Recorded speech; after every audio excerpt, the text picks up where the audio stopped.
Bakit ngayon mo pa naisipang gawin to sa akin? Kung kailan dinadalo ko na rin ang anak natin. Ako ang dapat mong patawan ng ganti. Ako ang dapat mong durugin, hindi sila. Pasensya ka na. Pero nung nakita ko ang asawa ko, narealize ko na hindi ko pala kayang mawala siya sa akin, pare. Bago natin simulan ng kwento, please like and share the video at huwag na ding kalimutang mag-subscribe.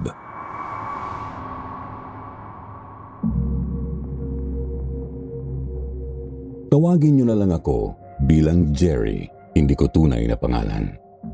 Kalagitnaan ng taong 1992 nang mapatira ako sa isang apartment building noon sa isang lugar sa Marinduque kung saan ako napadpad matapos kong iwan ang dati kong buhay para kalimutan ang isang masalimuot na alaala mula sa aking nakaraan. Maayos ang buhay ko noon sa maliit na apartment na yon. Namumuhay ako ng normal na parang walang nangyaring trahedya sa buhay ko sa nakalipas na taon. Pero nagsimulang muling gumulo ang buhay ko nang dumating ang mga bago kong kapitbahay. Ang 2 taong naging daan para muli na naman akong matuntun ng nakaraang pilit kong tinatakasan. Oh, tama-tama. Nandyan ka lang pala, Jerry. Kala ko kasi wala pang tao dyan sa unit mo dahil nakapatay pa ang mga ilaw. Kagigising ko lang mula sa siesta ko ng hapong yon at lumabas ako ng unit para sana bumili ng makakain. Pero pagbukas ko pa lang ng pinto, naabutan kong nasa labas ang landlord kong si Mang Bruno. Hindi niya tunay na pangalan, kasama ang 2 tao, isang babae at isang lalaki. Kakagising ko lang ho kasi, Mang Bruno. Lumabas lang ho ako dahil bibili sana ako ng makakain. Ganun ba? Tama-tama pala, no? Siya nga pala. Sila ang magiging bagong kapitbahay mo, Jerry. Sa wakas, may makakasama ka na rito sa 2nd floor. Sana maging magkakasundo kayo, lalo't kayo pa lang ang nakatira dito sa itaas. Ay, nice to meet you, pare. Ako naman si Glenda, ang asawa niya. Magandang hapon sa'yo. Jerry, tama? Oo, yun nga ang pangalan ko. Magandang hapon din sa inyo. Nakipagkamay ako sa magiging mga bago kong kapitbahay noon matapos naming magpakilala sa isa't isa. Pero nang tanggapin ko ang kamay ni Glenda, di na rin totoong pangalan ay hindi ko naiwasang mapansing may kulang sa kanya. Wala kasi siyang suot na singsing, di gaya ni Miguel. Kaya medyo nagduda ako noon kung totoo ba yung sinabi niyang mag-asawa raw sila. Ganun pa man, hindi na lang ako nagsalita. Wala rin naman akong pakialam. Masyado lang talaga akong naging mapagmatsyag sa paligid. Kaya kahit yung maliliit na bagay, napapansin ko agad. Matapos ng maiksing pagkikipagkilalang yon, itinuloy ko na ang pagbili ko ng pagkain. Pagbalik ko sa floor namin, nakita kong nakasarado na ang pintuan nila kaya dumiretso na lang din ako sa sarili kong unit para paghainan na ang sarili ko. Ano, Miguel? Sabihin mo, nahihiya ka pa rin bang ipakilala ko bilang asawa mo? Ha? Pwede ba, Glenda? Ano pa bang gusto mong gawin ko? Eto na nga, di ba? Ibinahay na kita. Magsasama na tayo. Bakit ba nagbubunga ka pa rin dyan? Nandito ka nga, kasama mo nga ako. Pero anong ginagawa mo? Pinaparamdam mo naman sa akin na hanggang ngayon, pangalawa lang ako. Tumigil ka na. Natutuliling na ang tenga ko sa'yo. Hindi ka ba nahihiya? Kabago-bago natin dito, nandidistorbo na agad yung bunganga mo. Napailing ako noon. Nang pagpasok ko pa lang ng unit ko ay narinig ko na agad na nagtatalo yung mga bago kong kapitbahay. Wala pa silang ilang oras na nakatira doon pero parang nakikinikinita ko ng magiging sakit sila ng ulo ko.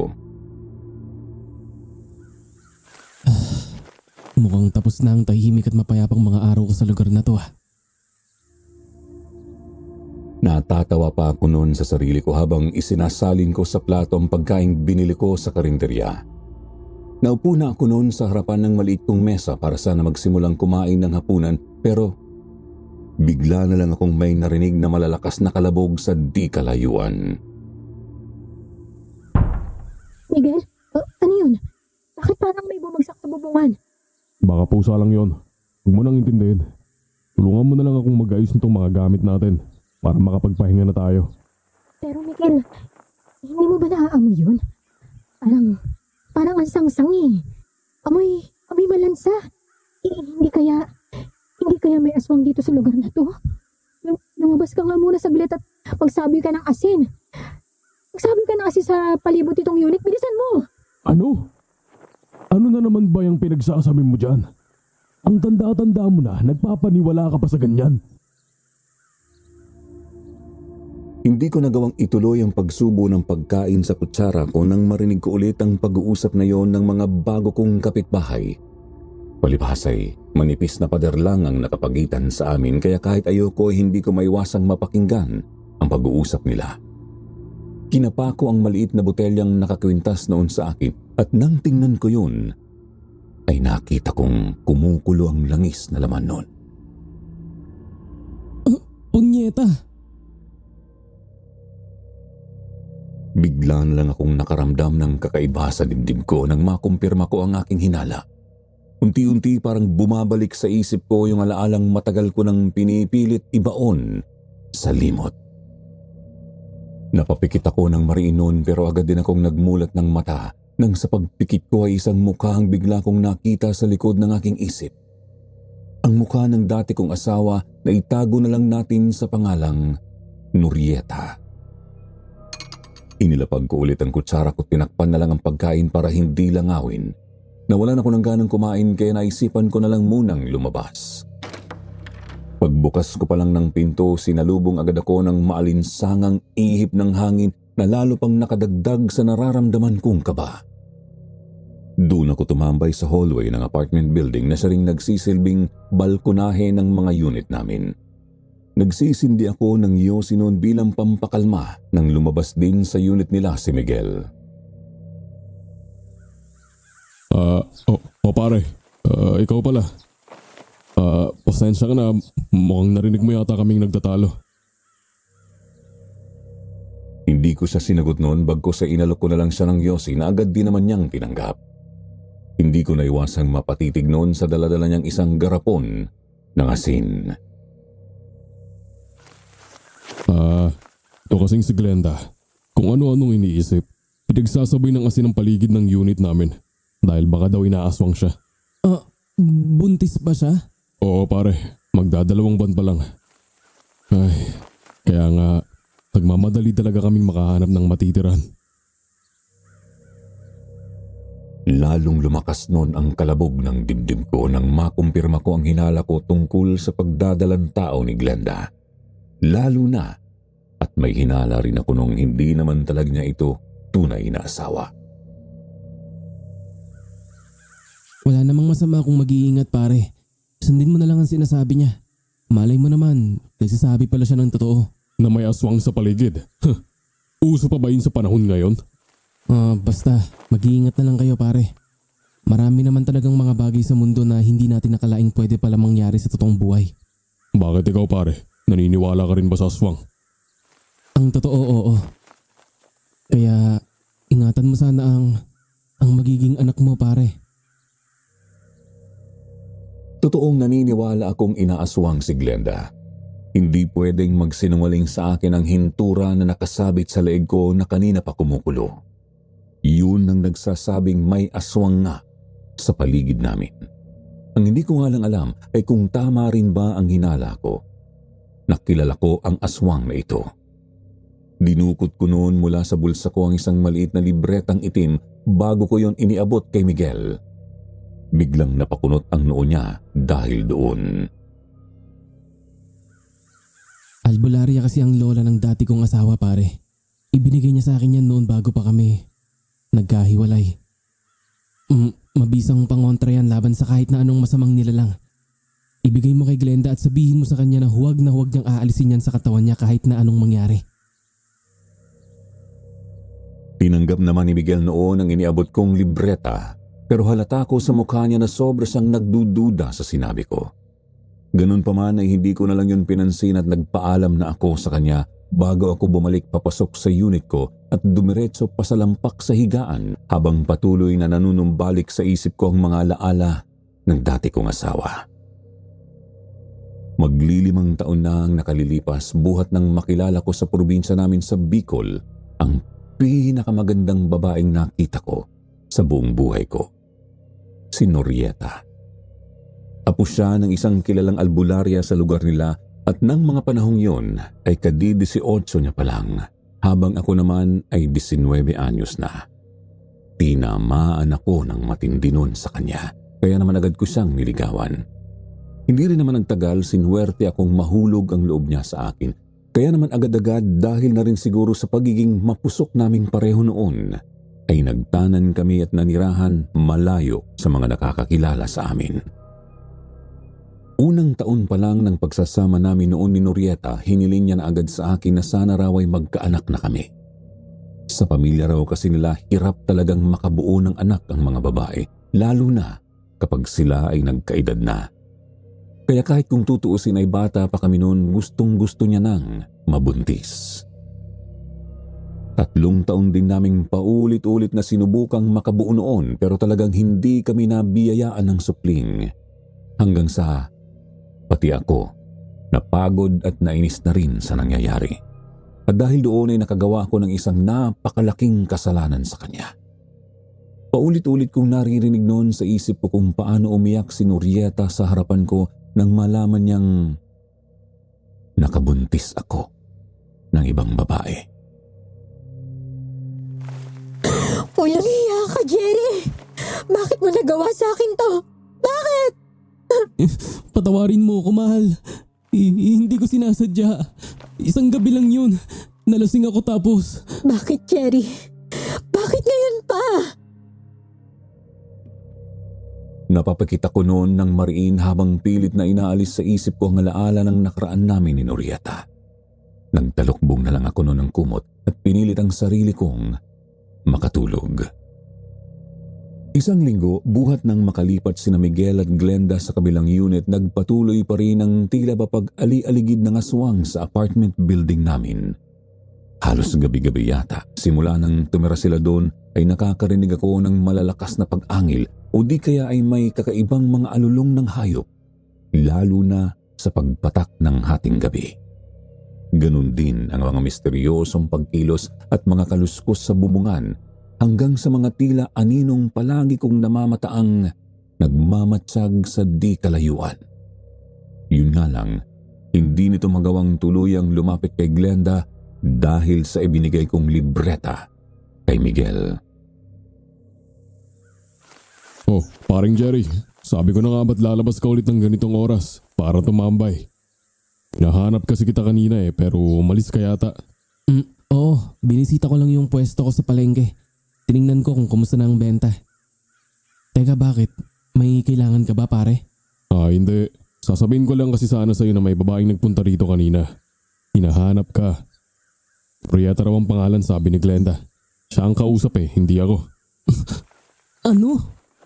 Oh, bakit parang gulat ka yata, pare? Ayos ka lang ba? Kinausap niya si Glenda, pare. Hindi mo dapat siya hinayaang makalapit sa kinakasama mo. Bakit naman, par? Miguel! Miguel! Miguel, tulong! Tulungan mo ako! Mabilis na tinakbo ni Miguel ang papasok noon sa bahay nila nang marinig namin ang malakas na sigaw na yun ni Glenda. Habang ako noon ay sumunod sa kanya, naabutan namin si Glenda na nakasalampak sa sahig sa tapat ng bintana sa kanilang kusina na nangangatal sa takot. Glenda, anong nangyari sa'yo? Miguel! May nakita akong babaeng nakasilip. Diyan sa bintana! Ano? Paano mangyayari yun nasa second floor tong unit natin? Saka hindi mo ba nakikita? Bukrin niyang likuran. Maniwala ka sa akin, Miguel. May babae talaga nakasilip dyan sa bintana kanina. Nakita ko siya. Nanlilisik ang mga mata niya. Nakalabas pa nga yung dila niya Tapos nakadungaw siya dyan. Nakapatiwarik. Miguel, kung inaaswang nga kami ng anak natin. Pwede ba, Glenda? Tigilan mo na tong drama mo. Nandito na nga ako Iniwan ko na ang asawa ko para panagutan niyang ipinagbubuntis mo. Bakit ba gumagawa ka pa ng kwento? Pare, tama na yan. Baka kung mapano pa sila ng anak mo. Talagang may nakita ko nakasilip dyan sa bintana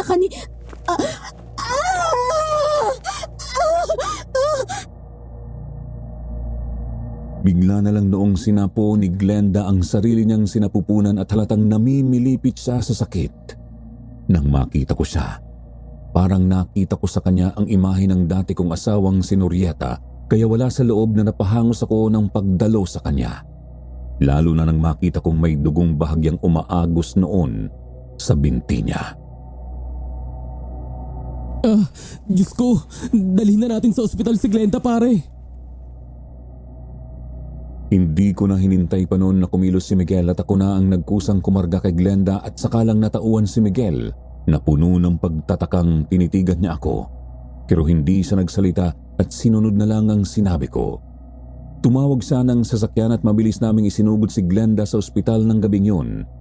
Kaya sa kabutihang palad ay naagapan agad ng mga doktor bago pa tuluyang may mangyari sa kanilang sanggol sa kanyang sinapupunan. Maayos na raw ang lagay ni Glenda at ng magiging anak namin, sabi ng doktor. Mabuti naman kung ganun. Oh, mauuna na ako, pare. Bantayan mo na lang ng maigi ang kinakasama mo at wag na wag mo siyang aalisan ng tingin. Balitaan mo na lang ulit ako pagbalik niyo sa atin. Tinalikuran ko na si Miguel noon, hindi pa man siya nakakasagot. Ramdam kong sinundan niya ako ng tingin pero hindi na ako lumingon pa sa kanya pabalik. Alam kong nawirduhan si Miguel kanina sa ikinilos ko, kaya nga may parte sa aking nagsisisi na nakialam pa ako sa kanila kanina. Pero hindi ko naman kayang manahimik lang, lalo na at may hinala akong konektado pa rin sa nakaraan ko ang nangyayaring ito ngayon. Ayoko mang aminin ng mga sandaling yun, pero iba ang ibinubulong sa akin ng isip ko. Ang nakaraang pilit kong tinatakasan, pakiramdam ko, muli na naman akong natunton para muling guluhin ang buhay ko. Nagmamadali na akong umuwi dahil ng mga sandaling yun talagang nag-uumapaw na naman ang emosyon ko. Pero pagbalik ko, lalo lang akong nabahala sa naabutan kong eksena. Hanapin nyo! Huwag niyong hayaan makatakas ang aswa na yun! Bilis! Tinamaan ko yun ng buntong pagi kaya sigurado akong mabagal siyang kumilos ngayon. Parang biglang nagpanting ang tenga ko nang marinig ko ang sinabing yon ni Mang Bruno. Nasa labas pa lang ako ng apartment building niya. Agad akong nakaramdam ng malakas na pagkalabog sa puso ko habang nagmamadali akong naglalakad papalapit sa landlord ko para alamin kung anong nangyari. Mang Bruno, ano hong nangyari? Bakit nasa labas ang halos lahat ng tenants nyo? Saka, bakit ho kayo sumisigaw? Narinig ko kasi kayong nagmamadali kanina ni Mikel dahil dinudugo si Glenda, tama? Kaya lumabas ako para sana tingnan kung nailak nyo ba ang mga unit nyo nang hindi kayo mapagnakawan. Pero iba ang nakita ko nang sumilip ako dun sa unit ng mag-asawa. Ano ho ang nakita nyo, Mang Bruno? Isang babae, Jerry. May isang babae ako nakita sa loob ng unit ng bago mong kapitbahay. Kakaiba ang itsura. Magulo ang buhok. Nalilisik ang mata. Nakadapa siya sa sahig ng abutan ko at hinihimod niya ang mga patak ng dugo na nanggaling kay Glenda kanina. Parang bigla na lang nanlaki noon ang ulo ko habang ikinikwento ni Mang Bruno sa akin ang nakita niya. Nanigas ako't halos hindi na makagalaw habang nakikinig ako sa kanya. Ngayon ay mas lalo kong nakukumpirma ang mga nangyayari. Pakiramdam ko, nauulit na naman ang isang pangyayari sa nakaraan ko na hindi na yata ako patatahimikin pa kahit kailan.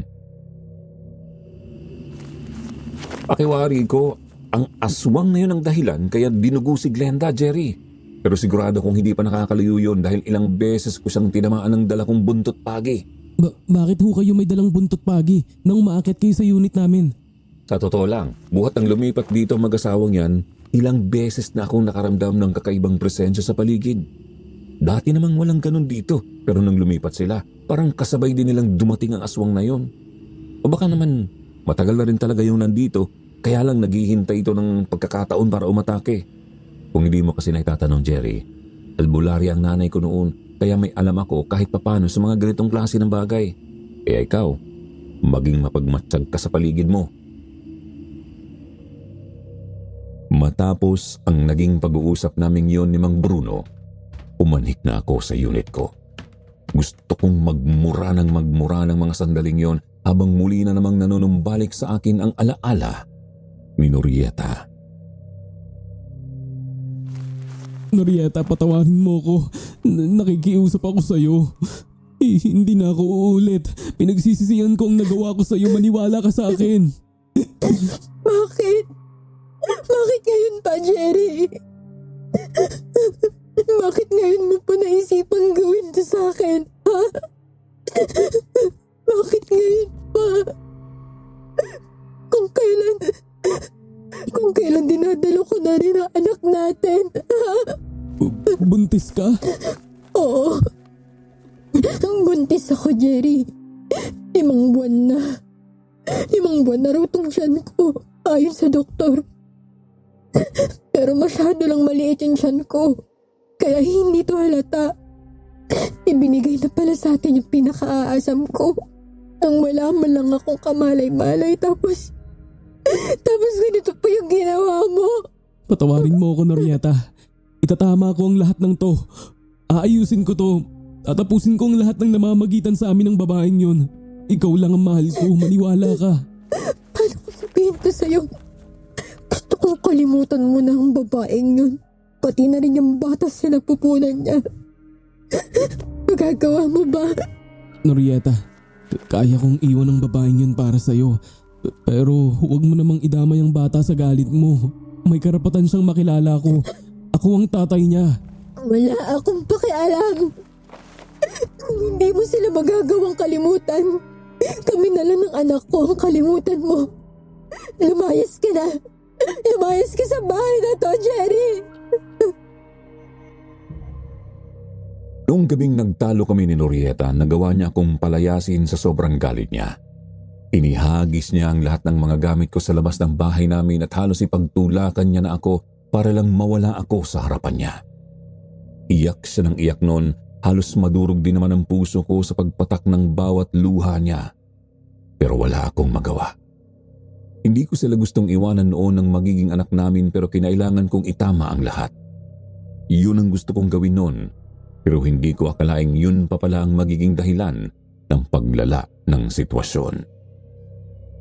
Pagkatapos akong pinalayas ni Norieta ng gabing yun, agad akong nagtungo sa bahay ng babaeng nabuntis ko.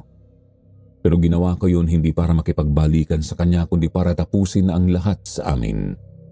Nagdesisyon akong sundin ang gusto ni Norieta kahit na masakit sa akin. Pinili kong kalimutan na rin pati ang magiging anak ko sa babaeng yun para lang makabawi ako sa asawa ko. Pero hindi ko akalaing sa pagbalik ko sa bahay namin kinabukasan ay isang malagim na trahedya na ang aabutan ko sa aming bahay. Norieta, mahal. Nasaan ka? Nandito na ako. Sinunod ko na ang gusto mo. Ikaw ang pinili ko. Iniwan ko na sila para sa'yo. Para sa inyo ng magiging anak natin. Teka, bakit ba sobrang kalat dito? Saka, bakit ba sobrang lansa ng amoy dito? Ang sangsang.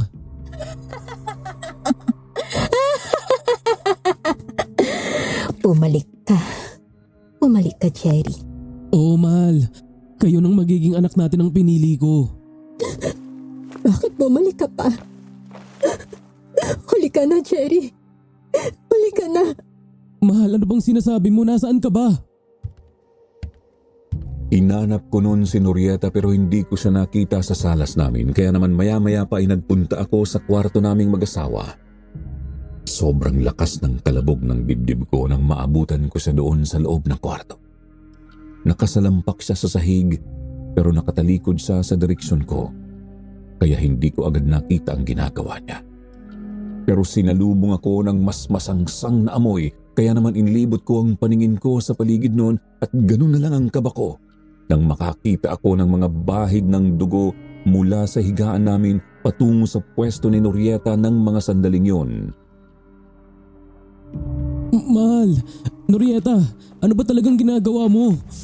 Anong... Mahal, huwag ka nang umiyak. Nandito na ulit ako. Ikaw ang pinili ko. Halos manigas ako sa kinatatayuan ko nang bigla na lang noong humarap sa akin ang asawa ko. Naramdaman kong biglang nawala ng lakas ang buong katawan ko nang makita kong puno ng bahid ng dugo ang kanyang katawan mula sa kanyang bibig hanggang sa kanyang mga binti. Doon ko lang din napansing maging ang kinauupuan ni Norieta ay basang-basa rin ang kanyang dugo. Pero pinaka nakapagpatindig sa bawat hibla ng balahibo ko ay nang makita ko kung ano ang hawak-hawak niya. Diyos ko! Diyos ko po! Norieta, anong ginawa mo? Ano yung kinakain mo? Ano yun? Anak natin yan! Bakit? Bakit kinakain mo ang anak natin? Walang hiya ka! Halimaw! Papatayin kita! Halos panawan ako noon ng ulirat nang makita ko kung paanong ninangasab ni Norieta ang katawan ng walang buhay naming sanggol na ang pusod ay nananatili pa rin nakakabit sa sinapupunan niya. Punong-puno ng dugo ang kamay niya at ganoon din ang loob ng kanyang bibig. Para bang sarap na sarap siyang nguyain ang laman ng sarili naming anak habang umiiyak siya. Dinig na dinig ko pa kung paano madurog sa mga ngipin niya ang malalambot pang buto ng bata. Tingnan mo kung anong ginawa mo sa amin ng anak ko, Jerry. Pinatay mo kaming dalawa. Ikaw ang dahilan kung bakit nawala siya sa akin. Nakunan ako kagabi. Matapos mo akong iwanang mag-isa, pinatay mo siya. Kaya alam mo ba kung anong ginawa ko, Jerry? Dinukot ko na lang siya ng tuluyan palabas sa aking sinapupunan. Nang sa ganun, muli ko siyang maibalik sa loob ng tiyan ko sa pamamagitan ng pagkain ko sa kanya. Diyos ko po. Panaginip lang to. Pinapangungot lang ako. Totoo to, Jerry. At ikaw ang may kasalanan ng lahat ng ito. Hindi mo na ito mababago pa dahil isinusumpa ko sa'yo. Wala ng sanggol na bunga ng kataksilan ang muling mabubuo at isisilang sa lugar na ito.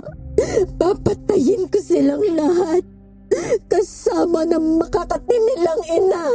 Ikaw ang papatayin ko, Norieta. Ikaw ang papatayin ko sa ginawa mo sa anak natin. Sa galit ko, dinampot ko bigla yung itak na nakasuksok sa likod ng pintuan ng aming kwarto. Nilapitan ko siya pero wala siyang naging reaksyon. Bagkus ay nagpatuloy lang siya sa ginagawa niyang pagngasab sa walang buhay na katawan ng aming anak. Hinawakan ko ang kanyang buhok. Itiningala ko ang kanyang ulo at itinapat sa leeg niya ang hawak kong bolo. Nangangatal kong pinilit ang sarili ko na ituloy ang balak kong pagpugot sa ulo niya ng masandaling yon, pero hindi ko nagawa, Sir Jupiter. Mahal na mahal ko pa rin si Norieta. Nagdesisyon ako noong iwan siya sa aming bahay at lumipat na lang ng ibang tirahan. Pero lihim ko pa rin siyang binantayan ng patago. Umaasa ako noon na nawala lang sa sarili niya si Norieta kaya niya nagawa ang bagay na yun sa anak namin. Masyado ko lang kako siyang nasaktan. Yun ang pilit na itinatak ko sa isip ko. Itinago ko rin ang nangyari sa kanya at wala akong kahit na sinong pinagsabihan tungkol dito. Ang buong akala ko sa pag-alis ko sa bahay namin ay manunumbalik ulit si Norieta sa dati. Pero nagkamali ako. Nasaksihan ko mismo, Sir Jupiter, kung paano siya biglang nagbago. Mula sa dati ay malambing na Norieta ang nakilala ko, naging isa siyang halimaw na halos gabi-gabi ay naghahanap ng biktimang magpupuno ng kakaibang kalam ng kanyang sikmura. Hindi man nagbabago ang hitsura niya, alam kong naging isa na siyang ganap na aswang hanggang sa hindi ko inaasahang totohanin niya ang kanyang banta. Naging sunod-sunod noon ang pagkawala ng ilang mga babae sa lugar namin. Mga babaeng taksil, mga babaeng naninira ng pamilya ng iba. Yun ang punteriya ni Norieta. Pinapatay niya sila pagkatapos ay nilalapan niya ang mga sanggol sa kanilang sinapupunan. Wala akong nagawa kundi ang magbingi-bingihan at magbulag-bulagan dahil hindi ko naman alam kung paano ko siya tutulungang bumalik noon sa normal. Natatakot din akong humingi ng tulong dahil ayokong ipahamak ang asawa ko.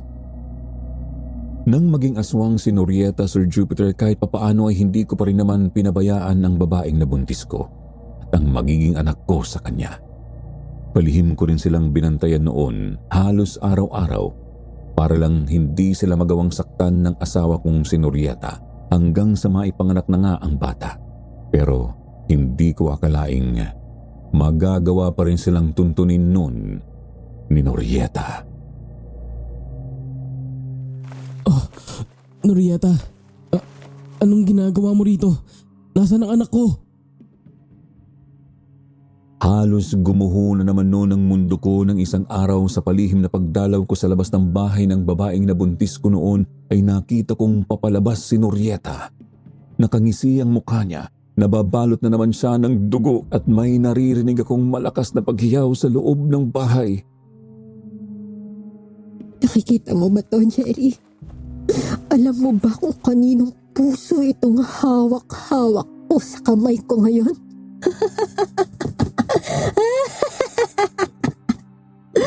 Puso ito ng sanggol na bunga ng kataksilan mo sa akin, Jerry. Masyado pa siyang maliit, no? Pero mas maliit pa rito ang puso ng anak natin, Jerry. Ngayon, magkasama na silang dalawa dito sa sinapupunan ko. Hinimas-himas pa noon ni Norieta ang kanyang tiyan bago siya biglang kumilos ng mabilis at sa isang iglap, nawala na naman siya sa paningin ko. Aaminin ko, naduwag ako noong harapin muli si Norieta kaya naman ginawa ko ang lahat para lang matakasan ko siya. Sa sumunod na mga taon ay nagpakalayo-layo ako at nagpalipat-lipat ng tirahan hanggang sa mapadpad na nga ako noon sa Marinduque, kung saan nakabili rin ako ng pwesto sa palengke at nalagyan ko yun ng isang tindahan. Pero muli pa rin niya akong natuntun at ngayon ay ginagawa niya ulit ang sinumpaan niya. Pagpasok ko pa lang sa unit ko, tumambad agad sa akin ang malamig na hangin, isang pangitain ng nakaambang panganib.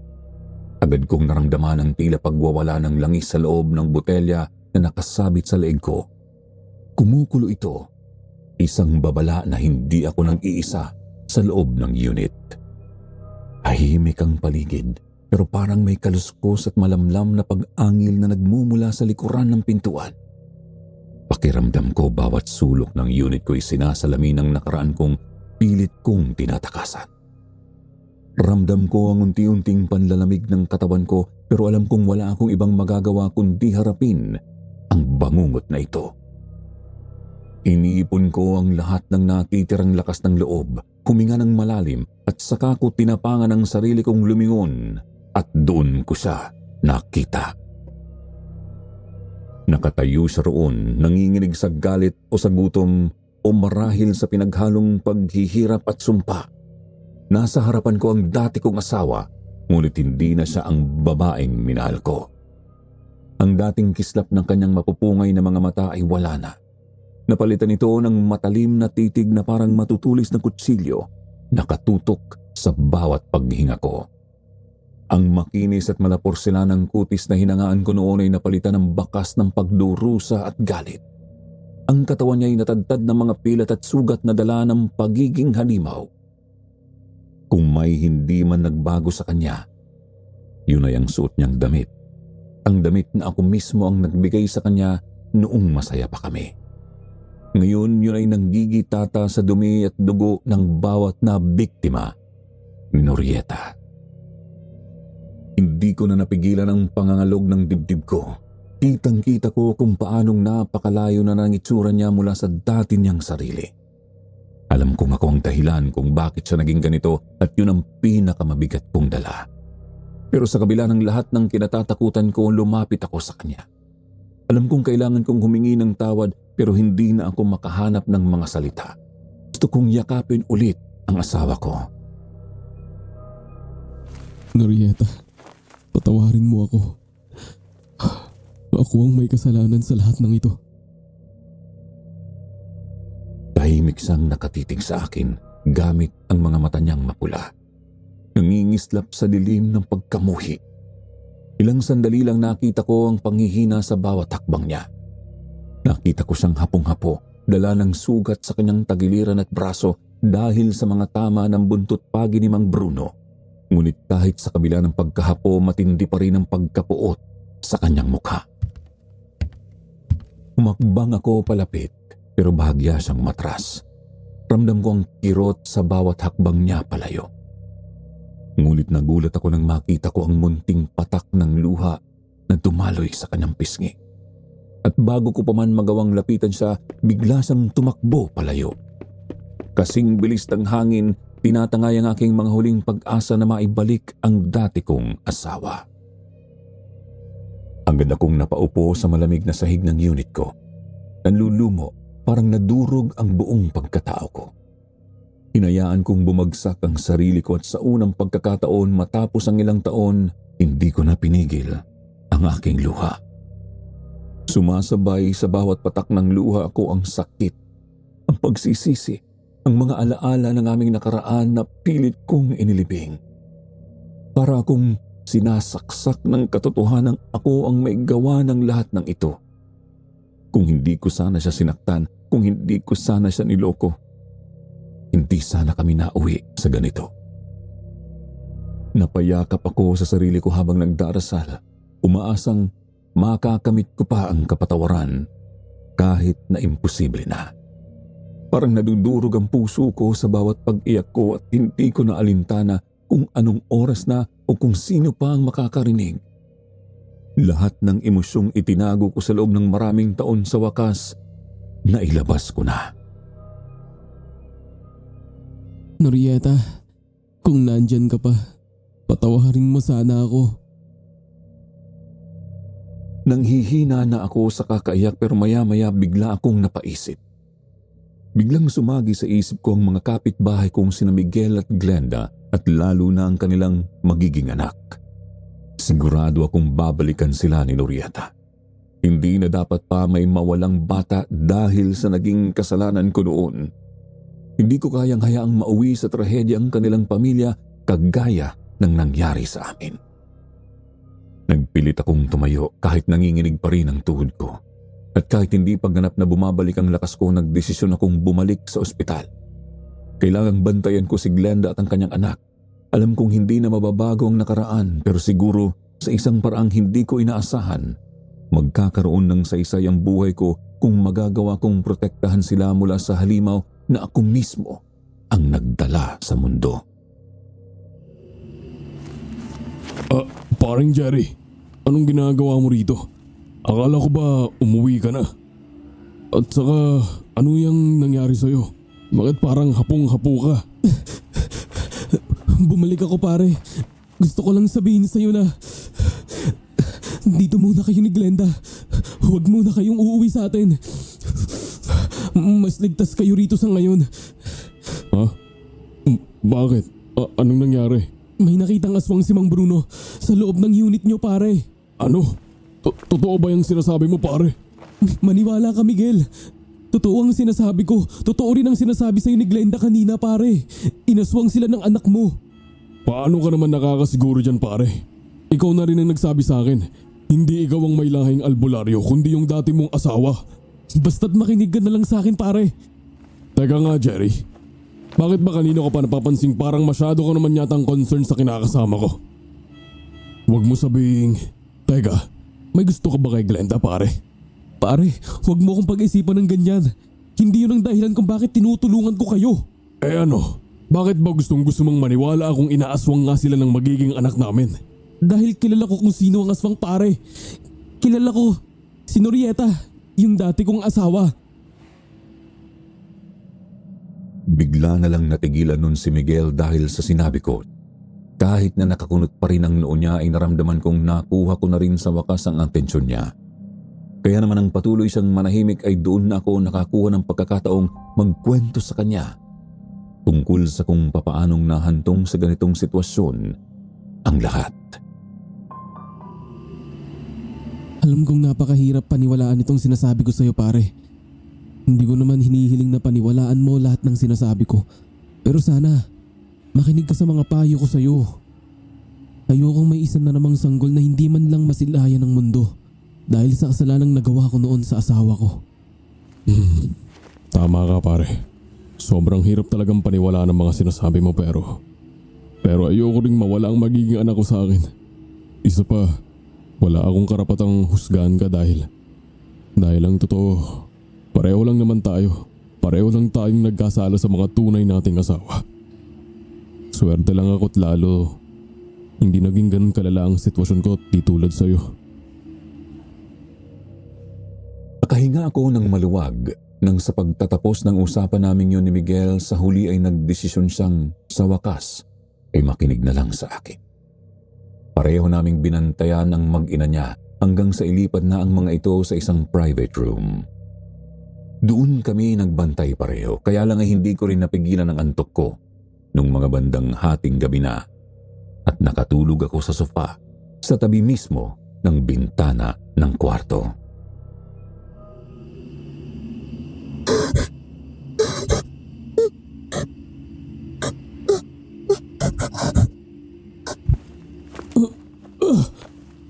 Glenda, anong nangyari sa'yo? Nagising ako noon dahil sa tila takot na mga ungol ni Glenda at sa natatarantang boses ni Miguel na gaya ko ay naalimpungatan din pala. Agad akong napalingon sa kanila at nakita kong may tinititigan si Glenda sa bandang likuran ko. Para siyang nagdidelirio, nangangatalang buong katawan niya habang nakatitig siya sa direksyong yun. Sabay kaming lumingon ni Miguel sa bandang yun at halos sabay kaming napabalikwas ng bangon nang makita naming nakatayo si Norieta sa tapat ng bintanang yun na natatakpan ng salamin. Nanlalaki ang mga mata niya, nanlilisik at namumula habang titig na titig siya sa tiyan ng buntis na kasama namin. Dinidilaan din ni Norieta ang salamin ng bintana na parabang sa pamamagitan noon matitikman niya ang sanggol sa loob ng sinapupunan ni Glenda. Wala na sa pagkakataong ito ang mga sugat na idinulot ng buntot pagi ni Mang Bruno kanina. Mukhang nagawa na niyang pagalingin yon gamit ang laway niya. Norieta! Pare, yan ba yung sinasabi mong asawa mo? Oo pare, isarado mo ang pinto, bilis! Nakita ko kasing biglang umalis noon sa may bintana si Norieta nang akma ko na yung tatakpan ng kurtina. Nang silipin ko kung saan siya papunta ay nakita kong naglalakad siya na parang normal na tao papunta sa entrance ng ospital. Alam ko na hindi imposibleng makapasok siya sa loob dahil hindi naman siya tuluyang naging mukhang halimaw. Pare, anong dapat nating gawin? Pare, nasaan ba kasing libretang ibinigay ko sa'yo noon? Hindi mo ba ibinigay kay Glenda? Di ba sabi ko naman sa'yo, huwag na huwag mong aalisin yun sa katawan niya? Ewan ko pare, inalis niya yata yun kanina nung naligo siya. Napahilamos na lang ako noon sa sarili kong mukha.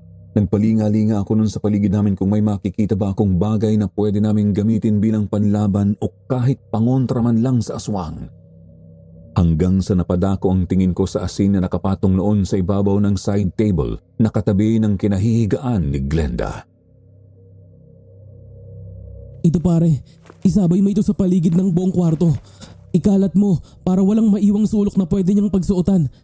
Lalabas lang ako saglit. May chapel dito, di ba? Sigurado kong may holy water sila doon. Nakahawak na ako noon sa seradura ng pintuan at akma ko na lang sana yung pipihiti nang bigla ko na lang maramdamang tila may kumakalabit sa mga daliri ko sa paa. Agad akong napayuko doon at halos pangilabutan ako nang makita kong nakapasok doon ng ilan sa maruruming daliri ni Norieta. Bigla akong napatitig doon. Maganda pa rin ang mga kamay niya kahit marurumi na yung tingnan ngayon. Para namang pinaglalaruan ako ng sarili kong isip nang habang nakatitig ako ron, bigla kong naalala kung paano ko hinahalikan ng mga kamay na yon noong nanliligaw pa lang ako sa kanya. Naramdaman kong tumulo ang luha ko. Kumirot ng napakatindi ang puso ko kaya hindi ako agad nakakilos. Nanatili lang akong nakatitig noon sa kamay ni Norieta na tila ba pilit na inaabot ang paa ko noon. Kung alam niyo lang kung gaano ko kagustong hawakan ulit ang kamay niya, Parang gusto ko nga siyang labasin noon para ikulong sa bisig ko at yakapin ulit ng mahigpit. Bigla na lang hinagisan ni Miguel ng asin ang kamay ni Norieta na siyang nakapagpabalik sa akin sa sarili ko. Kitang-kita ko kung paanong sa isang iglap ay tila parang nalaplos ang maganda pero ngayon ay maputla ng kamay ng dati kong asawa. Parang pinipiga talaga ang puso ko lalo na nang marinig kong dumadaing sa labas ng pintuan si Norieta bago ko narinig ang mga papalayong yabag ng kanyang pagtakbo. Hindi ko na naman napigilan ang sarili ko at napaiyak na ako sa harapan ni Miguel at ng kinakasama niyang hanggang ngayon ay wala pa ring malay tao. Nang mga panahon yun, lalo ko lang napatunayan sa sarili ko na hindi ko pa rin nakakalimutan ang asawa ko. Mahal na mahal ko pa rin siya sa kabila ng mga pinagdaanan namin at napakatanga ko dahil alam kong ako ang dahilan kung bakit kami nauwi sa kanon. Kung kaya ko lang ibalik ang nakaraan, gagawin ko pero imposible nang mangyari yun. Ang buong akala namin, Sir Jupiter, titigil na si Norieta pagkatapos ng nangyari dahil kinabukasan hindi na ulit siya nagparamdam o nagpakita pa. Akala ko talaga noon nagsawa at napagod na siya sa kanyang ginagawa. Hanggang sa ma-discharge na noon si Glenda dahil ayon sa doktor ay ayos na raw ang magiging anak nila ni Miguel. Glenda, ito na ulit yung libreta. Dinaanan ko yan sa inyo kanina nung umuwi ako para tingnan kung ligtas bang uwian niyo ang unit. Wala na dun si Norieta pero huwag mo na yung aalisin pa sa katawan mo simula ngayon. Oo. Jerry, maraming salamat sa'yo. Tango na lang noon ang isinagot ko kay Miguel at inaya ko na sila patungo doon sa inarkila kong tricycle kanina. Nasa kabilang kalsada lang yon kaya naman umakma na kaming tatawid nang bigla na lang akong may namataang figura na tila ba nagkukubli sa likod ng isang kotse doon sa tatawiran namin. Miguel pare, sandali. Bumalik muna kayo ni Glenda sa loob ng ospital. Bakit pare? May nakalimutan ba tayo? Nandito si Norieta pare. Inaabangan niya lang tayong lumabas. Ano? Putya pare, tanghaling tapat ba? Hindi naman ipinanganak na aswang si Norieta pare. Kaya walang epekto sa kanya ang sikat ng araw. Bilisan mo na. Alalayan mo ang asawa mo pabalik ng ospital at doon kayo dumiretso sa chapel. Naging mabilis ang pagkilos namin noon, lalo na nang mawala sa paningin ko si Norieta. Dahil sa nangyari, hindi tuloy namin alam kung paano ilalabas ng ligtas si Glenda ng ospital. Pati ako, natutuliro na. Dahil parang bawat sulok at parte ng paligid ay nakikita ko ang mukha ng dati kong asawa. Oo pare, nakairam na ako ng sasakyan. Buti na lang at may kaibigan akong nagtatrabaho dyan sa malapit. Pinairam niya sa akin ang kotse niya. Kung ganun na bilisan na natin pare. Hindi pwedeng abutin pa tayo ng dilim dito dahil lalo tayong mahihirapan.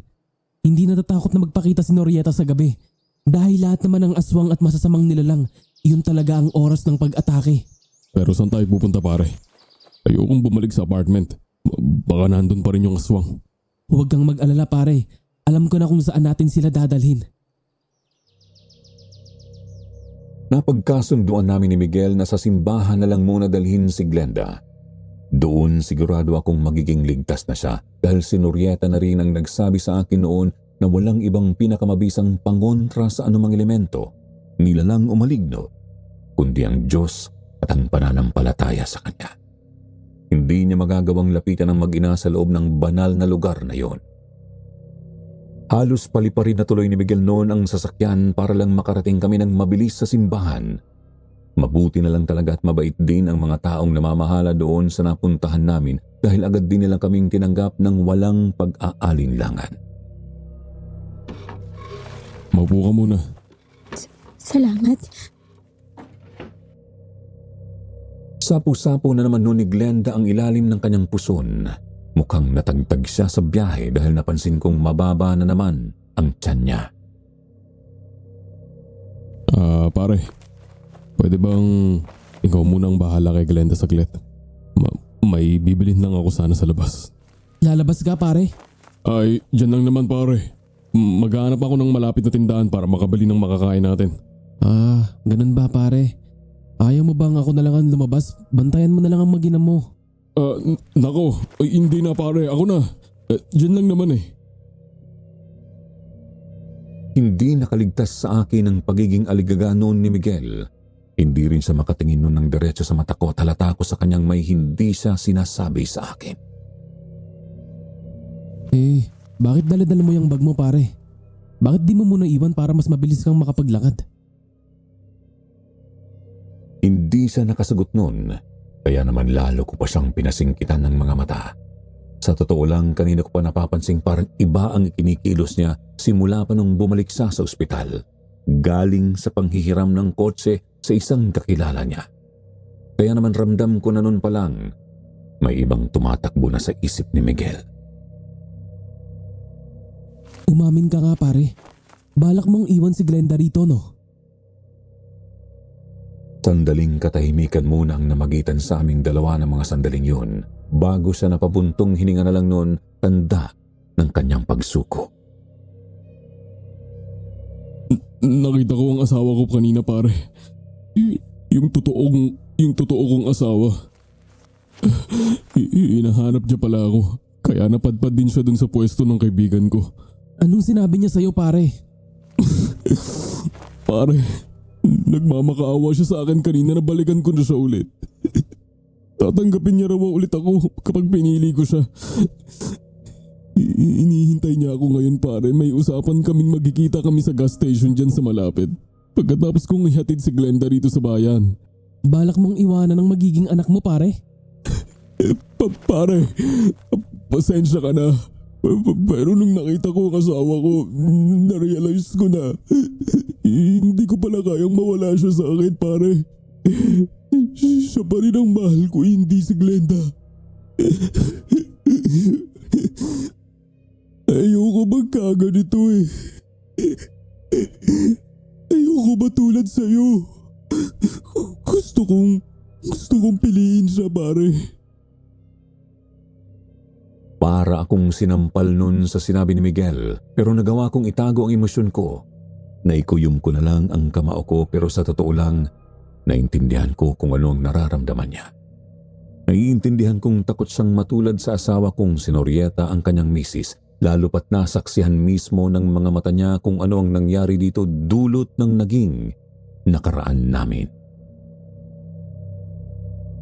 Pero paano ang magiging anak mo pare? Kaya mo ba siyang iwanan sa ganitong sitwasyon? Ikaw na sana ang bahala sa kanila pare. Naniniwala naman akong magiging maayos ang lagay nila sa pangangalaga mo. Saka di ba sabi mo ayos naman sila rito sa simbahan. Hindi na sila masusundan pa dito ng dati mong asawa.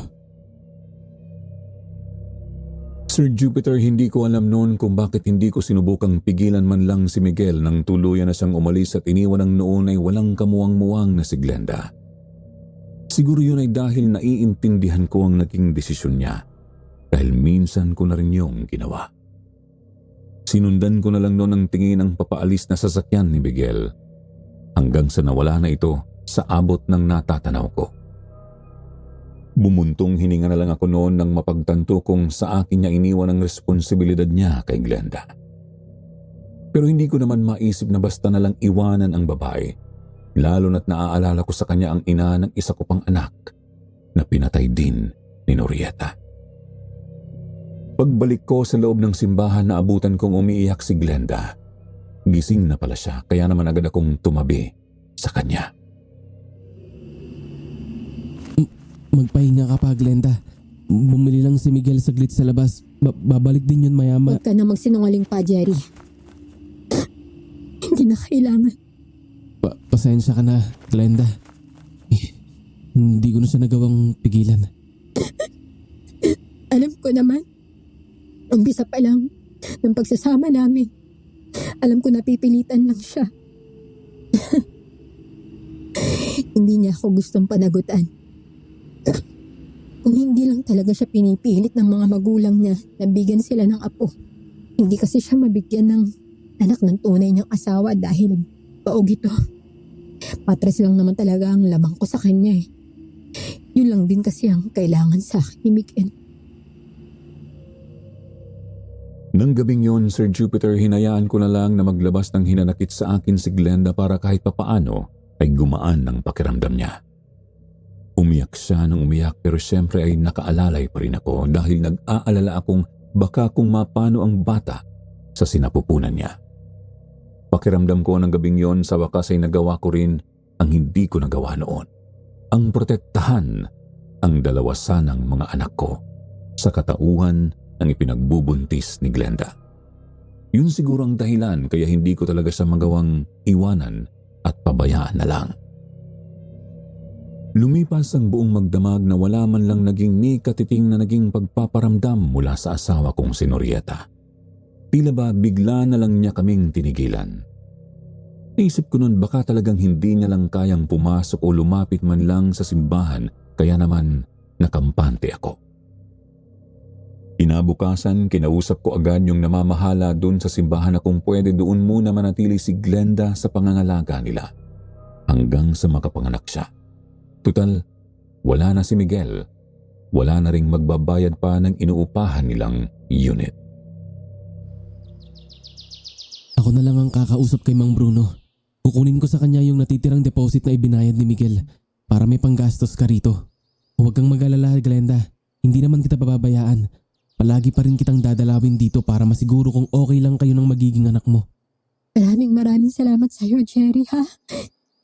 Hindi mo naman kami obligasyon ng anak ko, pero... Wala yun. Ako nga ang dapat na magpasalamat dahil sa inyo, pakiramdam ko na itatama ko na ang lahat ng maling nagawa ko noon.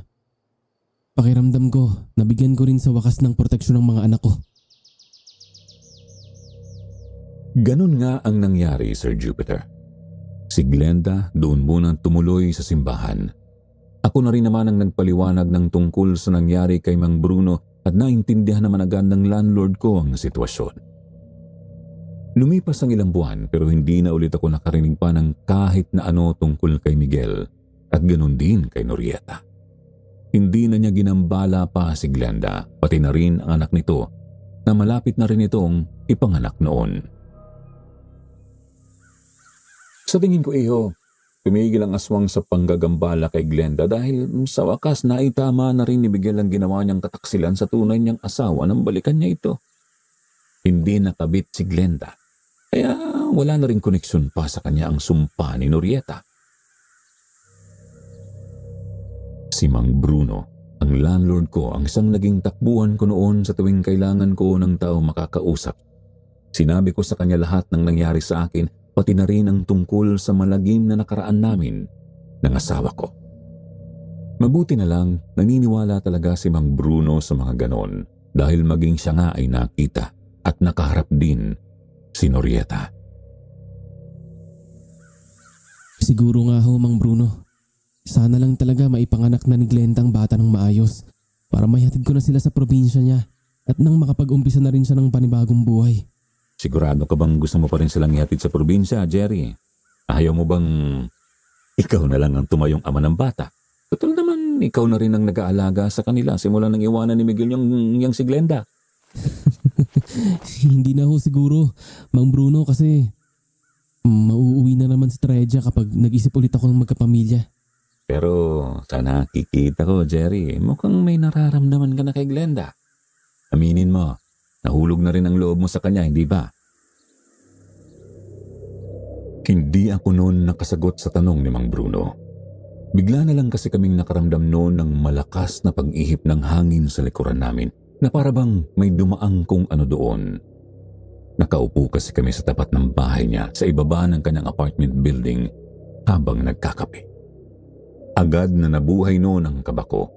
Kaya mabilis kong tiningnan yung hinturang nakakwintas pa rin sa leeg ko at tiningnan ko kung kumukulo ba ang langis noon. Kalmado naman yon kaya nakampante ako. Masyado ka naman praning, iho. Diba nga, gaya ng sabi ko, malamang hindi nagagambalain pa ng dating asawa mo si Glenda dahil bumalik naman na si Miguel sa totoo niyang asawa. Hindi nakabit si Glenda ngayon. O siya, papasok na ako sa loob at gumagabi na, iho. Sige ho, Mang Bruno. Bala ko rin ho kasing puntahan ngayong gabi si Glenda. Hahatiran ko siya ng mga binili kong bagong damit at para naman may magamit siya kapag nanganak na siya.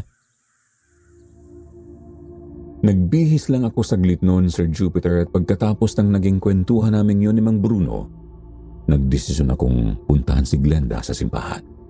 Dala ko ang isang malaking plastic bag na naglalaman ng mga pagkain, damit at kung ano-ano pang bagay na binili ko para sa kanya. Pati na rin doon sa batang malapit na niyang isilang ng mga panahong yon. Kabuwanan na kasi niya noon kaya nag-uutay-utay na ako noon sa pagbili ng mga pangangailangan nila. Pero ganun na lang ang gulat ko, Sir Jupiter, nang abutan ko si Glenda na inaalo ng ibang mga katiwala at members ng simbahan habang umiiyak siya.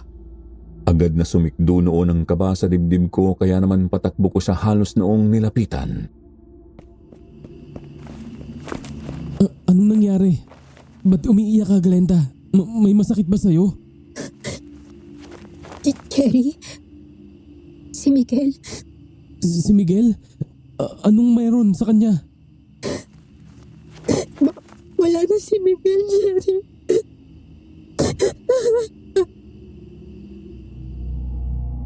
Sir Jupiter, hindi gaanong makapagsalita noon si Glenda kaya naman yung isang church member na lang ang nagkwento sa akin kung paano nito nalaman ang tungkol daw sa nangyari kay Miguel.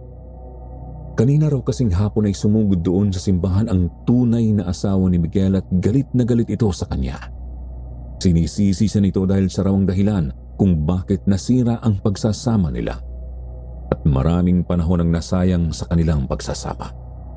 Pinagbibintangan din daw nito si Glenda na baka may kinalaman daw ang babae sa nangyari sa kanyang mister.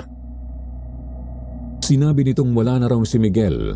Natagpuan daw itong nakahandusay sa kalsada kagabi malapit lang din naman sa bahay nilang mag-asawa.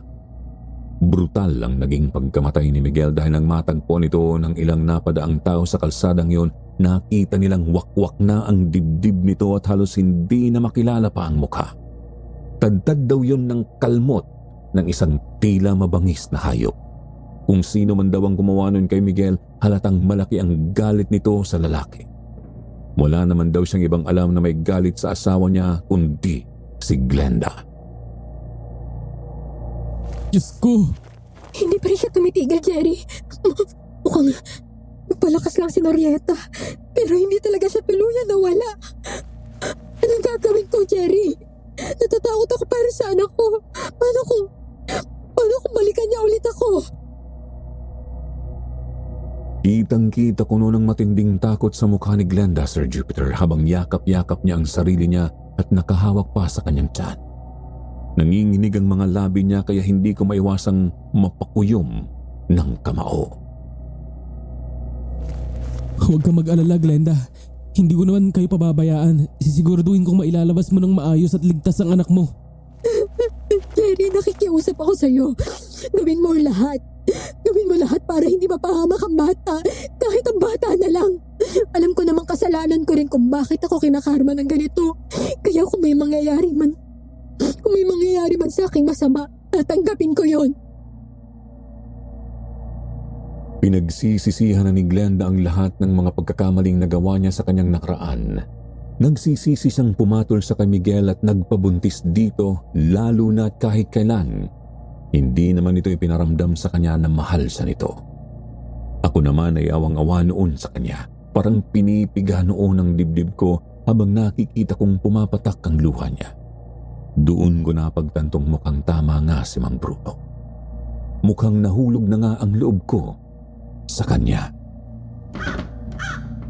Sa kalagitnaan ng pag-uusap namin yon, naramdaman kong bigla na lang noong uminit yung botelyang nakatuwintas sa leeg ko.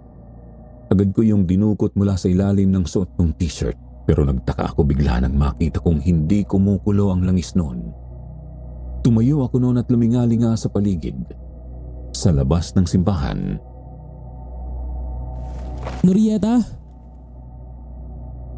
Sir Jupiter, literal na nanlaki ang mga mata ko nang sa di kalayuan nakita ko si Norieta. Nandoon siya sa isa sa malalaking sanga ng puno, ilang di pa lang ang layo mula sa simbahan. Nakabitin siya roon ng patiwarik. Titig na titig siya sa akin at bakas ang matinding galit sa kanyang mga nanlilisik na mata. Isara niyo na lahat ng bintana. Glenda, magtago ka. Bilis! Taranta akong tumayo at dali-daling lumapit sa mga bukas na bintana at pintuan ng simbahan. Nakita kong bigla kasing lumundag si Norieta mula doon sa sanga ng puno tapos bigla na lang siyang nawala sa paningin ko. Malakas na kumalabog ang dibdib ko nang maramdaman namin noon na tila ba may kung anong nilalang na umiikot sa buong simbahan. Kahit yung mga church members na noon ay kasama namin sa loob nagsimulang kilabutan sa nangyayari. Nagtatanong sila sa akin at naghihintay ng paliwanag pero pinili kong itikom ang bibig ko. Sir Jupiter, hindi maalis-alis noon sa isip ko ang hitsura ni Norieta nang muli ko siyang nakita. Sobrang laki na naman ng binagbago niya. Halos butot balat na lang siya at napakaitim na rin ang kanyang balat na animo yun nasunog sa araw. Para bang sobrang laki ng itinanda niya pero ramdam ko na mas malakas na ang presensya niya ngayon. Nabanggit sa akin mismo ni Norieta ngayon na ang mga aswang daw kung minsan ay kinakailangan ding magpahinga at magtago ng matagal na panahon para magpalakas. Para silang mga uod na kailangan pa munang magkubli bago sila maging tunay at ganap na paru-paro. At pakiramdam ko, yun ang dahilan kaya nawala si Norieta ng ilang buwan. Nagpalakas siya kaya siguro hindi na tumatalampa ang hintura para tukuyin ang kanyang presensya. Jerry! Hindi pa man ako nakakabawi sa pagkabigla ko sa muling pagkikita namin ni Norieta, pinakabog na naman ni Glenda ang dibdib ko nang dumaing siya habang sapo-sapo ang kanyang tiyan.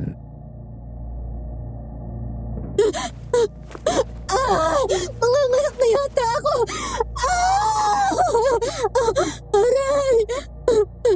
Glenda!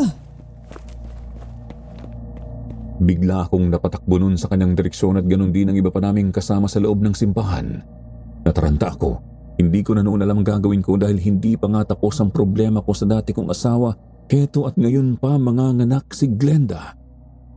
Biglang napasigaw ang isa sa mga church member at sinabing kailangan na raw naming isugod si Glenda sa ospital dahil may dugong lumalabas mula sa kanyang puwerta.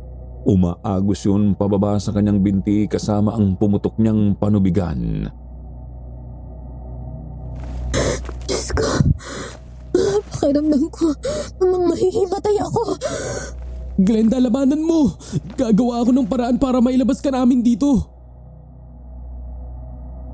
Pero sa totoo lang, hindi ko na alam kung paano ko siya ilalabas. Alam kong sa mga sandaling yon nakabantay na si Norieta sa paglabas namin dahil mukhang alam niyang ngayong araw manganganak si Glenda. Mabuti na lang, yung asawa ng isang church member namin biglang dumating. May dala raw itong sasakyan dahil susunduin sana nito ang kanyang asawa. Ito ang pinakiusapan naming pumarada sa mismong tapat ng simbahan para agad naming madala si Glenda sa ospital. Hindi ko noon inakala, Sir Jupiter, na ganito kabilis hihigpit ang paghawak ng sitwasyon sa amin.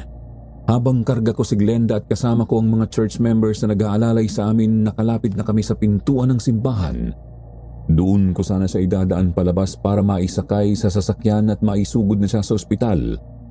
Pero pagdungaw pa lang naming lahat sa labas, natigilan kaming lahat sa nakita namin. Doon mismo sa harap ng simbahan, ilang hakbang lang ang layo sa pinto, nakatayo si Norieta at nakatitig sa amin.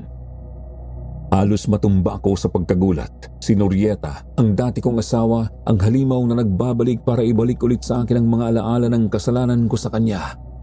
Para siyang isang halimaw na hindi man lang kababakasan ng awa. Ang kutis niya ay tila sinunog ng araw, ang katawan butot balat at ang mga mata niya ay nanlilisik sa pangungutya. Pero hindi yun ang pinaka nagpakilabot sa akin.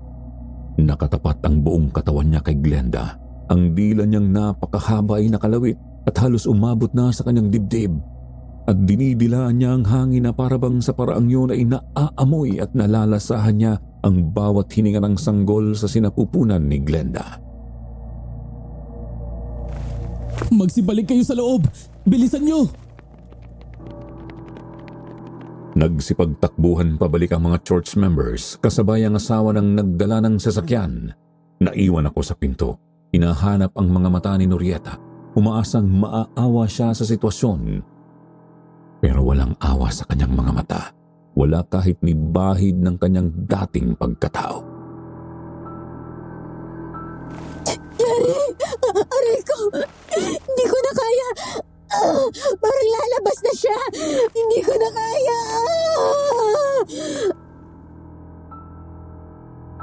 Nanginginig ang kamay ko noon. Hindi ko rin alam kung anong gagawin. Lumingon ako sa paligid. Doon ko siya dinala sa may altar.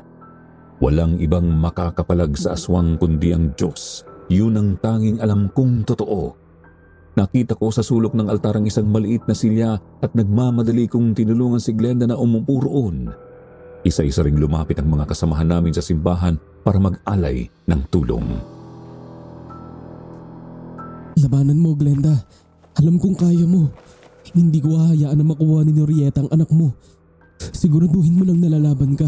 Huwag mong susukuan ang anak mo. Niyakap ni Glenda ang tiyan niya at habang pinipigilan ang pagtulo ng mga luha, napatingala siya sa akin, tila humihingi ng lakas na hindi niya alam kung saan kukunin. Kita kong nanginginig ang kanyang buong katawan sa hirap pero pinipilit niyang huminga. Kumukuha ng lakas kahit pa nauubusan na siya noon dahil sa sobrang takot. Jerry! Kung may mangyari sa akin, Huwag mong isipin yan, Glenda. Huwag mo akong bibigyan ng ganyang klaseng hiling. Dito ka lang. Huwag kang matakot, hindi ka namin iiwan. Maya-maya pa isang matandang babae mula sa grupo ng mga church members ang lumapit sa amin. Ang sabi niya, dati raw kumadrona ang nanay niya, kaya may alam siya kung paano magpaanak. Para akong nabunutan ng isang tinik sa lalamunan ko at mabilis ko siyang pinalapit kay Glenda. Inayos niya ang posisyon ni Glenda at inisa-isa niyang sinabi sa mga church members kung ano ang mga kailangang dalhin mula sa loob ng simbahan para makatulong sa pagpapaanak. Habang inaalalayan ko si Glenda, hindi mawala ang kaba ko sa paligid. Alam kong hindi malaling susuko si Norieta. Hindi siya titigil hanggang hindi niya nakukuha ang gusto niya. Makinig kayo. Kailangan natin siyang protektahan hanggang matapos ang panganganak niya rito. Naghahanap ako ng paraan para masiguradong hindi makakapasok si Norieta. Hinanap ko ang bawat pwedeng pagsuotan ng aswang sa simbahan. May ilang malalaking pinto at bintana roon kaya't inutos ko sa mga kasama kong magsaboy kami ng asin sa mga sahig sa paligid ng altar sa bawat pintuan ng simbahan. Mabuti na lang meron talagang asin sa loob ng simbahan dahil kung minsan ay doon na rin daw sila kumakain kapag inaabot sila ng gabi sa pagdarasal o pagmimisa. Isinaboy nila ito sa bawat sulok, umaasang magiging sapat yun para harangin ang anumang masamang nilalang na nagbabadyang pumasok. Habang ginagawa yon, naisip kong baka hindi ito sapat.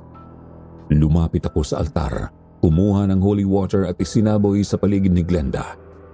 Ang bawat patak ng banal na tubig ay parang kislap ng pag-asa.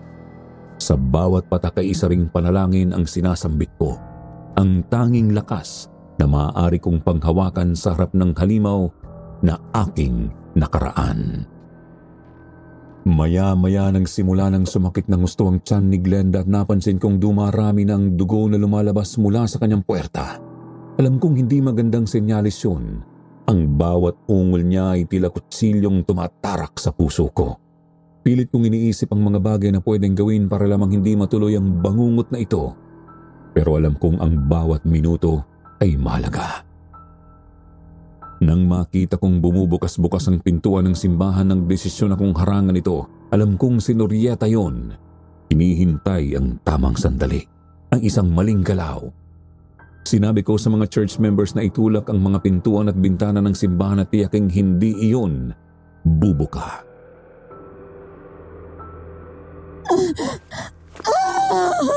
Diyos ko, hindi ko na kaya, Jerry. Para lalabas na talaga siya. Hawakan mo ang kamay ko, Glenda. Dito lang ako sa tabi mo, hindi kita iiwan. Ramdam kong kumakapit si Glenda sa akin na parang siya na lamang ang natitirang koneksyon ko sa realidad sa gitna ng kaguluhang ito. Alam kong naririnig niya ang bawat dasal, ang bawat usapan ng mga taong naroon sa amin. Kaya nakikita ko rin talagang lumalaban siya. Mula sa labas ng simbahan narinig namin ang pag-ihip ng malamig na hangin. Ang mga pader at bubong ng simbahan ay tila nagngingit-ngit sa lakas ng kung anumang puwersa ang bumabalot dito. Nakatingin ako sa mga mata ni Glenda at ng mga oras na yon, alam kong ang tanging kailangan niya ay ang suporta ko. Naglakas loob akong humarap sa altar at tumawag sa Diyos ng malakas para na rin marinig ni Norieta para ipakita sa kanyang hindi sa magtatagumpay sa ginagawa niya. Panginoon, kayo na ang bahala sa amin. Tulungan niyo po kami. Ilayo niyo kami sa kasamaan at sana'y makaraos ang buhay ng batang ito. Habang patuloy ako sa aking pagdarasal, naramdaman kong lumalakas ang hiyaw ni Glenda. Kitang-kita ko sa mga mata niya ang matinding takot at sakit, pero naroon ang paninindigan. Ang bawat hiyaw niya ay tila alon ng pag-asa na sa kabila ng lahat ng sakit at takot, malalampasan niya ito. Isang malakas na pagsigaw ang pumuno sa buong simbahan. Anak ko! Lumalabas ng anak ko!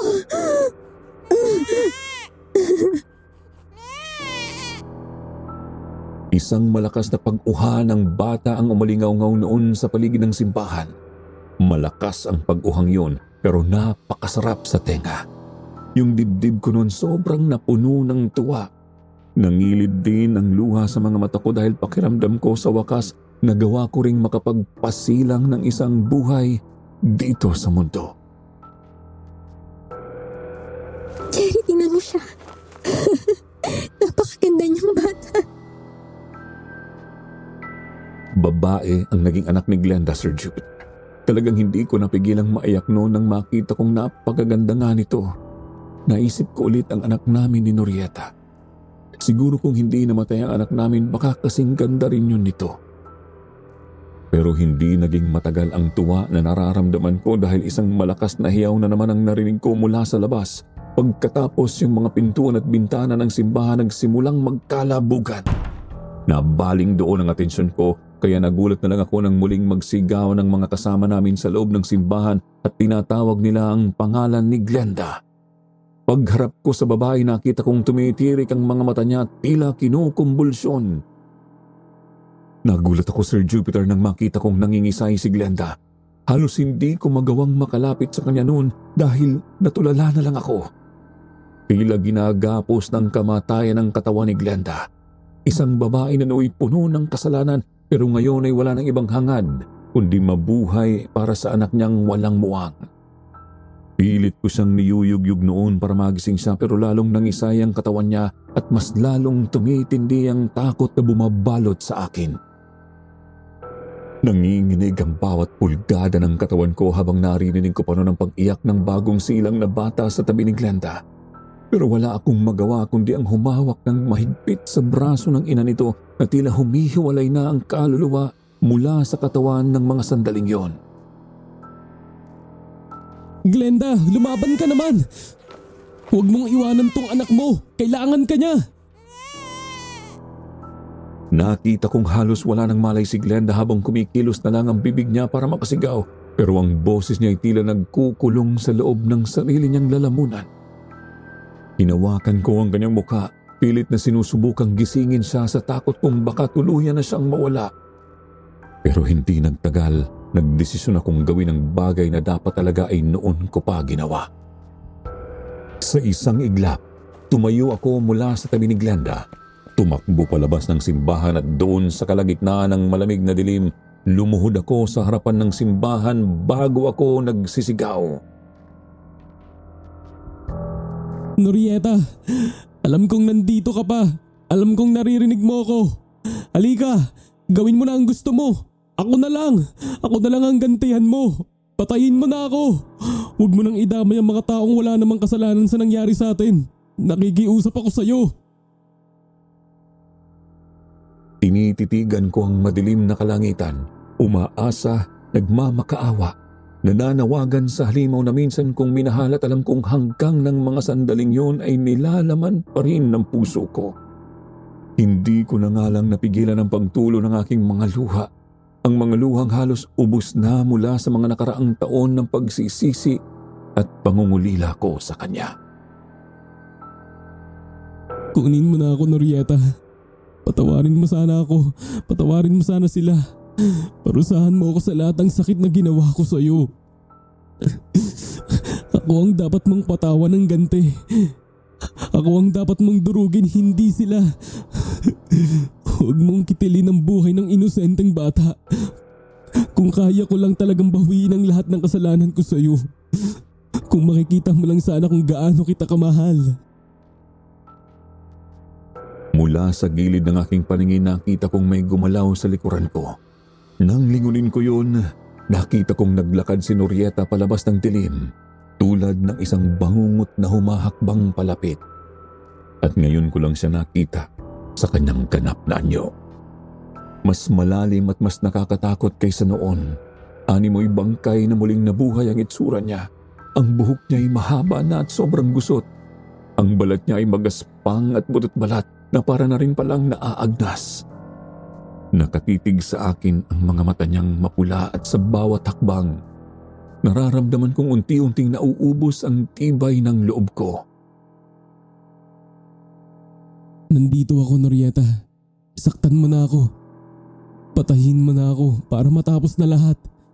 Pero gusto ko lang sanang hilingin sa'yo na sana pagkatapos nito, sana kapag wala na ako, sana makita ko ulit yung dating ikaw, ang dating ngiti mo, kapag sumilip ako mula sa kabilang buhay. Ibinukas ko ang mga braso ko, parang nagaanyaya ng halik ng kamatayan mula sa kanya. Alam kong ito na ang katapusan ko, pero mas mahalaga na matapos na rin ang paghihirap ng iba. Sana lang talaga kapag nakaganti na siya sa akin, bumalik ulit siya sa dating Norieta, ang babaeng minahal ko ng buong puso. At sana maging masaya siya. Naglakad siya palapit. Tila ba natigilan siya nang makita niya ako sa ganoong ayos. Nakaluhod, lugmok at handa ng mamatay. Nakikita ko sa mga mata niya ang mga lumang alaala. Mga alaala ng masasayang araw na pinagsamahan namin bago ako nagkamali at bago ang trahedya. Muli na puno ng galit ang mukha niya, pero bigla na lang siyang huminto sa paglalakad at humakbang paatras. Parang may pumigil sa kanya at nakita kong tumingin siya sa malayo. Parang may hinahanap na hindi ko maintindihan. At bago ko pa masundan ang kanyang iniisip, bigla siyang tumalikod at tumakbo. Iniwan akong nagtataka kung bakit hindi niya pa tinapos noon ang buhay ko. Nag-iwan ng matinding misteryo sa akin ang pangyayaring yun, lalo na ng mga sumunod na araw. Hindi na muling nagpakita pa si Norieta. Tila nawala siya na parang bula, dala ang mga alaala ng kasalanan ko. Sa bawat araw na lumipas, natutunan kong tanggapin ang nangyari. Nakakilala na rin ako ng kapayapaan at alam kong oras na para ituwid ang natitira pang mali sa buhay ko. Nagdesisyon ako, Sir Jupiter, na ihatid na si Glenda at ang kanyang anak sa probinsya nito para makapagsimula ng bagong buhay ang mag-ina. Hindi rin naman kasi sila magiging masaya kung mananatili sila sa piling ko. Isa pa, natatakot pa rin ako na baka sa huli, mauwi lang din sa isa pang trahedya ang lahat. Bago ako umalis, nakipag-usap muna ako kay Mang Bruno. Tinulungan niya ako sa lahat ng naranasan ko sa simula, hanggang sa magdesisyon na ulit akong sa ibang lugar naman manirahan. Umiinom kami ng kape sa maliit niyang mesa at tulad ng dati, binalikan namin ang mga kaganapan, ang mga desisyon ko sa buhay at ang mga balak kong gawin matapos ang lahat. Sigurado ka na bang pababayaan mo na lang si Glenda at ang anak niya doon sa probinsya? Kita ko naman sa iyo, iho, nahulog na ang loob mo sa kanila. Hindi ko kayang lokohin ang sarili ko, Mang Bruno. Oo, mahalaga sila sa akin, pero ang puso ko, kahit gaano ka man itanggi, si Norieta pa rin talaga ang mahal ko. Jerry, tapos na ang lahat sa inyong dalawa. Naging aswang na siya at hindi nyo na maibabalik pa ang pagsasama nyo. Siguro nga totoo yan, Mang Bruno. Pero alam ko sa sarili ko na hindi ko siya magagawang kalimutan. Ako rin naman ang dahilan kung bakit siya naging ganun. Kaya't wala akong karapatang magmahal ng iba. Walang puwang ang pagmamahal para sa isang katulad kong makasalanan. Wala akong karapatang mangaharap ng bagong simula. Wala akong karapatang maging masaya habang si Norieta hanggang ngayon nagdurusa pa rin. Natahimik si Mang Bruno. Tila ba nakuha niyang mabuti ang ibig kong sabihin? Lumipas ang panahon, tumanda akong nag-iisa. Hindi na ako nag-asawa pa. Hindi na ako bumuo ng bagong pamilya. Wala nang ibang mahalaga sa akin maliban sa tahimik na buhay ko. Halos 10 taon makalipas ang pangyayaring yun sa buhay ko, umuwi ako ng Bicol. Bumisita sa dating bahay namin ni Norieta kung saan nangyari ang lahat ng masasaya at masasakit na alaala ng pagsasama naming dalawa. Inaasahan kong aabutan kong abandonado na yon, Sir Jupiter. Pero nagkamali pala ako. Nang makita ko ang dati naming bahay, para bang bumalik ang lahat ng alaala sa isip ko. Ang dati kong tahanan, ang tahanan namin ni Norieta. Walang bakas ng karumal-dumal na nakaraan ang bahay na yun. Para bang bumalik ito sa pagiging isang masaya at normal na tahanan. Habang naglalakad ako palapit sa loob ng bahay ay nakita kong may isang babaeng nakaupo sa balkonahe. Nakilala ko agad siya kahit pa matagal na rin kami noong hindi nagkikita. Si Norieta yun. Pero hindi na siya tulad ng aswang na nakaharap ko nung huli. Nakita kong bumalik na ang hitsura niya. Nasilayan ko ulit ang nakabibighani niyang ganda.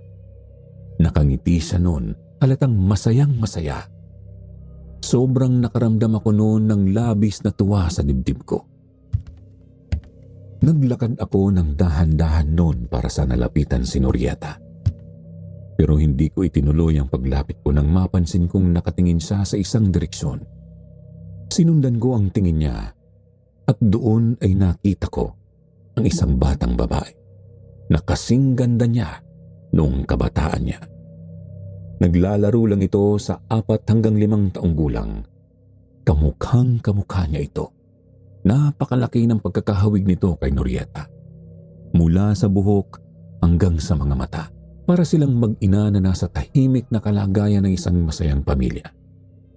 At nakumpirma ko rin naman ang hinala kong yun. Dahil kahit na nakatanaw lang ako noon sa malayo, narinig kong nagsalita si Norieta. Anak, huwag kang tumakbo. Pauwi na ang tatay mo. Sige ka, wala kang pasalubong dun. Napatitig na lang ako sa kanilang mag-ina.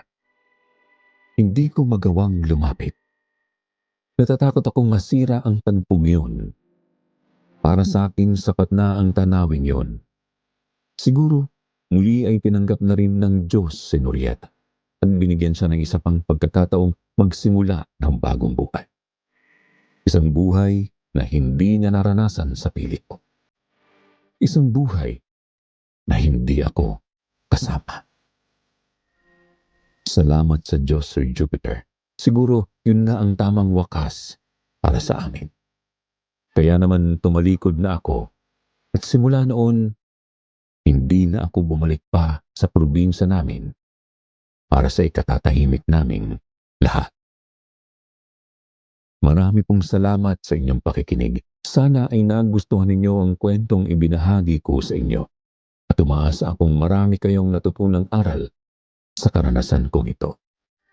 Muli ako nga po pala si Jerry at dito ko na tinatapos ang aking kwento.